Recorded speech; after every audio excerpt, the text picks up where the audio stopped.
Welcome to Beyond Education Early Childhood Weekly Bites. This week, I'm very excited to share with you my own personal journey, my journey of being a migrant woman from Singapore of Chinese descent, and how I have come overseas and decided to come overseas and work as an early childhood educator. I hope that through my sharing of my story, that you would be able to find some common threads of happenings that's happening in your life or in the past, that actually would be able to be a blessing to others.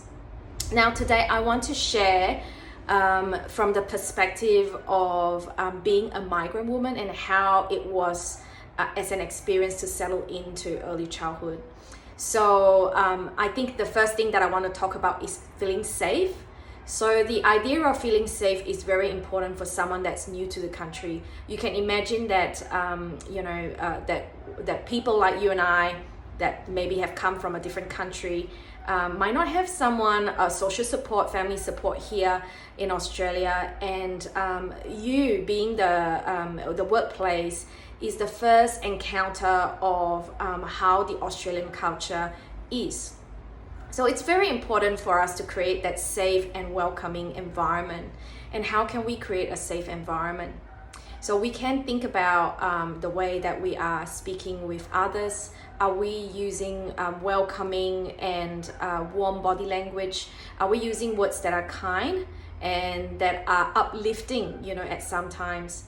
Are we using a manner that is kind and reaffirming to migrant people who might be a little bit unsure of themselves in their initial stages, and being able to just bring them alongside with you and invite them to sit next to you? Because I think it might sound silly, but people from a migrant background might think that they are second-class citizens to people who have lived here or that are appearing more confident than them. So I think kind gestures of just even inviting somebody else that's new to the environment to come and sit next to you, or be showing interest in what they're doing or they're eating, about their culture.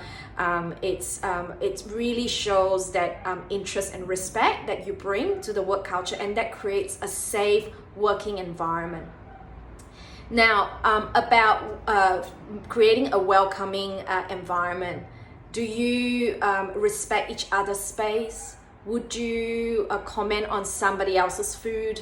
Or would you like someone else to comment on your food? So just to bring you back to my days when I started to work as a casual, just 4 weeks into arriving in Australia. At that time, I've got young children, a 2-year-old and a 7-month-old. I remember, just taking my hot lunch, because as Asians, we have hot lunch. And I'll remember bringing this Pyrex of like hot food, and I'll be very excited whenever it comes to lunchtime. So just want to share an incident with you. It's not something that happened to me, but as you're sitting in that staff room, just minding your own business, enjoying your half an hour break, what I heard from another colleague was that someone passed a comment about somebody else's lunch that smelled really fishy, and the comments that this person made really put me off and actually put me at a position where I feel quite unsafe. Unsafe to be fully myself, unsafe to be bringing a parts of me, my culture, my food into the setting. So what happened was that somebody brought a lunch that maybe comprises of fish and has warmed that up in the microwave. And because the staff room, maybe it's poorly ventilated, so you can blame it on the staff room, that the smell of the fish lingers in that space. So as a result, the next person that actually walked in for to take their lunch was a little bit upset because the room was smelling fishy. So, and pass a comment like, that this smell really stinks up the room. So it makes someone that is from a migrant background or somebody who enjoys fish, in some capacity, quite conscious of the decision of whether I would be able to bring, any food that consists of fish into that space in future. Maybe what this person could have said instead was, it smells like somebody had, just enjoyed their lunch, but the ventilation here is pretty poor. Let's open up the windows. And I think that itself, it's a more neutral and welcome comment, and I think it actually addresses the issue of maybe that person really maybe could pass out at the smell of fish. I don't know, but in the same time, it just opens up still, or keeps the environment really welcoming in that space, whereby people are welcome to bring in their different food, their parts of themselves, to share in that space. And I also want to also bring up, as a migrant person, you might feel that, you might question that, is your voice being valued in a space, especially if you are being new to the country, you are new in a setting, you're most probably playing the role of an observant.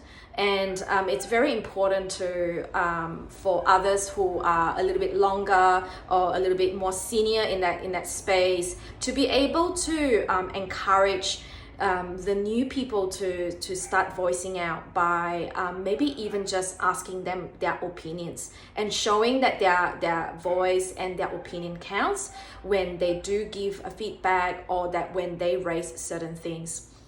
I believe that feeling safe and feeling welcome, and also having their voice heard, actually creates a trusting journey, like a trust journey for us to embark on, so that this new educator would feel that this is a safe place for me to be, I'm welcome in that space, and my voice is being valued, and the trust can continue to build, and at points whereby opinions or feedback is a little bit contrasting one from another, they would feel safe and safe enough to be able to raise these things up. And for me, as a director in a preschool space before, I think that actually brings out a lot of benefits, because different people see things in different perspective, and I think that it's very valuable for employees to feel like they're empowered and they could make certain decisions in their space. I hope that you've enjoyed this week's sharing. That was a little bit about my journey. Hope to share more stories with you in the coming weeks. See you.